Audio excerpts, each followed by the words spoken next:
Hello दोस्तों, कैसे हैं आप लोग? एक बार वापस से आपका स्वागत है मेरे चैनल में। आज हम बात करेंगे इंडियन इकोनॉमिक के एक टॉपिक के बारे में। आज का टॉपिक है हमारा मौद्रिक नीति समिति।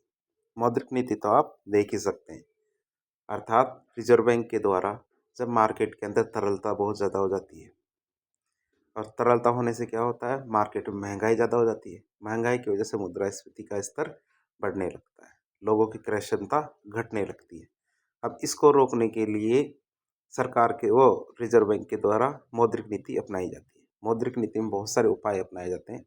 कई प्रकार के मात्रात्मक उपाय होते हैं, जैसे बैंक रेट है उनमें परिवर्तन किए जाते हैं। तो कई प्रकार के गुणात्मक उपाय किए जाते हैं, जिनके ज़रिए क्या है, हम बाजार की तरलता को नियंत्रित करने का प्रयास करते हैं। लेकिन इसमें आपने एक चीज़ देखी होगी कि ये डिसाइड कैसे किया जाता है कि मात्रात्मक उपाय अपनाने हैं या फिर गुणात्मक उपाय अपनाने हैं, या फिर मुद्रास्फीति कितनी है, महंगाई कितनी है, इस पे किस तरह के उपाय अपनाने चाहिए। तो इसके लिए हमारी सरकार ने क्या किया है, एक मौद्रिक नीति समिति का गठन किया है, जिसे मॉनेटरी पॉलिसी कमेटी भी कहते हैं। तो इसके बारे में आज जानने की कोशिश करेंगे। मौद्रिक नीति समिति है, इसका गठन किसकी सिफारिश पर किया गया था? उर्जित पटेल समिति थी, उसकी सिफारिश पर हमारे मौद्रिक नीति समिति का गठन किया गया था। तो आप इसे याद रखिए कि हमारे मौद्रिक नीति समिति का गठन किसके सिफारिश पर हुआ है? यह हमारे उर्जित पटेल समिति की सिफारिश पर हुआ है। जो हमारी मौद्रिक नीति समिति है, इसके द्वारा मौद्रिक नीति का निर्धारण किया जाता है। मौद्रिक नीति समिति के द्वारा क्या किया जाता है? मौद्रिक नीति का निर्धारण किया जाता है। और मौद्रिक नीति समिति का एकमात्र लक्ष्य है क्या? मुद्रास्फीति को नियंत्रित करना। इसका एकमात्र लक्ष्य क्या बचा है? मुद्रास्फीति को नियंत्रित करना। और मुद्रास्फीति कितनी होनी चाहिए उर्जित पटेल कमेटी के अनुसार? ये हमारी 4 ± 2 अर्थात 2% से लेके 6% के बीच में होनी चाहिए। हमारी मुद्रास्फीति कितनी होनी चाहिए? ना तो 2% से नीचे होनी चाहिए, ना 6% से ज़्यादा। क्यों? क्योंकि यदि मुद्रास्फीति 2% से नीचे जाती है तो मंदी आ जाएगी, और यदि 6% से ऊपर आ जाती है तो मुद्रास्फीति खतरनाक हो जाएगी। फिर बात करें मुद्रास्फीति की गणना के लिए हम क्या करते हैं? सीपीआई का प्रयोग करते हैं। किसका? सीपीआई। सीपीआई का मतलब होता है उपभोक्ता मूल्य सूचकांक। पहले हम क्या है, डब्ल्यूपीआई का इस्तेमाल करते थे, अब किसका इस्तेमाल करते हैं? हम सीपीआई का इस्तेमाल करते हैं। उपभोक्ता मूल्य सूचकांक, कंज्यूमर प्राइस इंडेक्स का उपयोग करते हैं मुद्रास्फीति की गणना के लिए। अब बात करते हैं हमारी जो मौद्रिक नीति है, मौद्रिक नीति जो समिति है, इसका अध्यक्ष किसे बनाया जाता है? तो इसका अध्यक्ष हमारे रिजर्व बैंक का गवर्नर होता है। भारतीय रिजर्व बैंक का गवर्नर क्या होता है? मौद्रिक नीति समिति का अध्यक्ष होता है। फिर बात करें मौद्रिक नीति समिति के कौन कौन से सदस्य होते हैं। मौद्रिक नीति समिति में कुल कितने सदस्य होते हैं? 6 सदस्य होते हैं। 6 सदस्य में 3 सदस्य तो रिजर्व बैंक से आते हैं। क्यों? क्योंकि आर्थिक गणना की जाती है। साथ ही साथ 3 सदस्य सरकार के द्वारा लगाए जाते हैं, ये नियुक्त किए जाते हैं। तो इस तरह मौद्रिक नीति समिति में कितने? 6 सदस्य होते हैं, जिसमें 3 सदस्य रिजर्व बैंक से और 3 सदस्य भारत सरकार के द्वारा नियुक्त किए जाते हैं।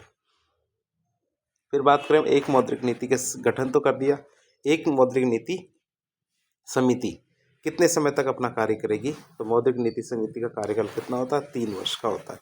3 वर्ष तक वह अपना कार्य करती है। आगे बात करेंगे मौद्रिक नीति समिति के अध्यक्ष और सदस्यों का कार्यकाल कितना होता है। एक बार जब उनको नियुक्त कर दिया तो कितने समय तक वह बने रह सकते हैं?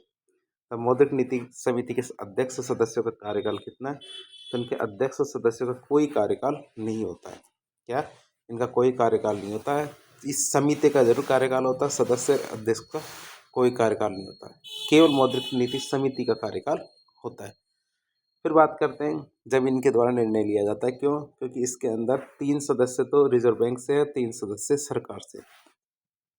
अब यदि कोई निर्णय लिया जाएगा तो कैसे लिया जाएगा, किस आधार पर निर्णय लिया जाएगा? तो बात करें, अध्यक्ष हमारे रिजर्व बैंक का गवर्नर होता है। क्या? हमारे मौद्रिक नीति समिति में निर्णय मतदान के माध्यम से लिया जाता है, सभी लोग अपने अपने निर्णय लेते हैं। यदि पक्ष और विपक्ष अर्थात कोई चीज़, कुछ लोग उस निर्णय के पक्ष में होंगे, कुछ लोग विपक्ष में होंगे, और दोनों के मत बराबर होंगे, तो कास्टिंग वोट किसके द्वारा दिया जाएगा? रिजर्व बैंक के गवर्नर के द्वारा दिया जाएगा। पहली बार में वह मत नहीं देता है, लेकिन वही बात यदि मत दोनों के बराबर होते हैं तो ऐसी स्थिति में वह अपना कास्टिंग वोट या निर्णायक मत डाल सकता है। अब बात करें मौद्रिक नीति की बैठक की। मौद्रिक नीति की बैठक कब कब की जाती है? तो मौद्रिक नीति समिति की बैठक सामान्यतः 2 माह में एक बार जरूर की जाती है। तो साल में कितनी 6 बार बैठक की जाती है। तो सामान्यतः क्या होता है, 2 महीने में एक बार बैठक जरूर आयोजित की जाती है। तो हमने इसके बारे में देखा। मौद्रिक नीति की समिति की जो बैठक होती है उसके लिए गणपूर्ति के लिए 4 सदस्य होना जरूरी है। यदि एक बैठक का आयोजन करना है तो कम से कम कितने सदस्य आने चाहिए? कम से कम 4 सदस्य होने चाहिए। 4 सदस्य से यदि कम होंगे तो बैठक का आयोजन नहीं किया जाएगा। अब बात करते हैं मौद्रिक नीति समिति आ गई, अब उसकी बैठक भी हो गई। अब उनके द्वारा क्या क्या निर्णय लिए जाते हैं तो इसके बारे में बात करें, ये स्टेटमेंट की। तो मौद्रिक नीति समिति का वक्तव्य। मौद्रिक नीति समिति लगातार 3 तिमाहियों अर्थात 9 महीने तक अपने लक्ष्य अर्थात जो 4 ± 2 जिसको कहते हैं 2% से लेकर 6% के बीच में, इसको प्राप्त नहीं कर पाती है, तब मौद्रिक नीति समिति को वक्तव्य जारी करना पड़ता है अर्थात स्टेटमेंट जारी करना पड़ता है।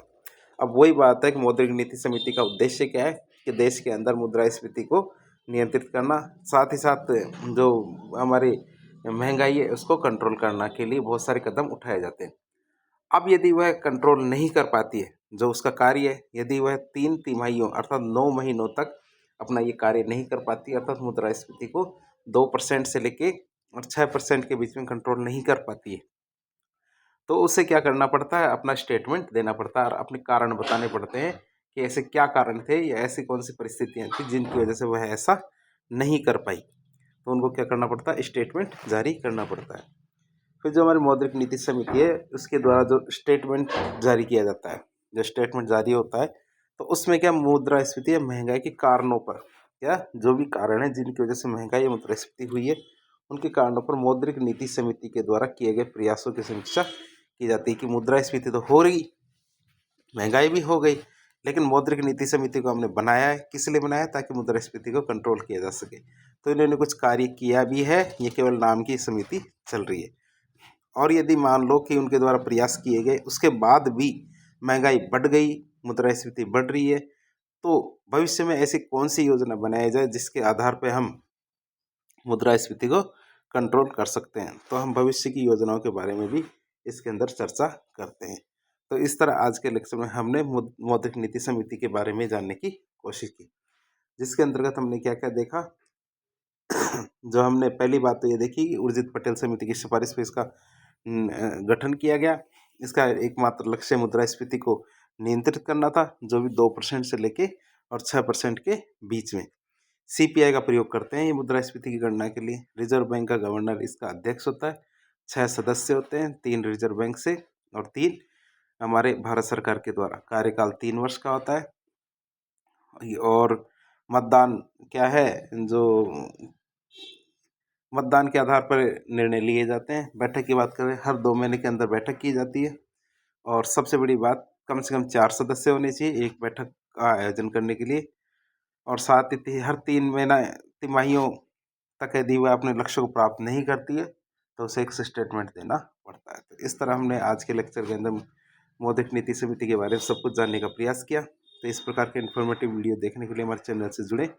वीडियो यदि पसंद आता है तो वीडियो को लाइक करें, चैनल को सब्सक्राइब करें, अपने दोस्तों के साथ शेयर करें। ये हमारे रिवीजन मोड के वीडियो हैं जिसमें आपको कम समय में अधिक जानकारी देंगे। धन्यवाद।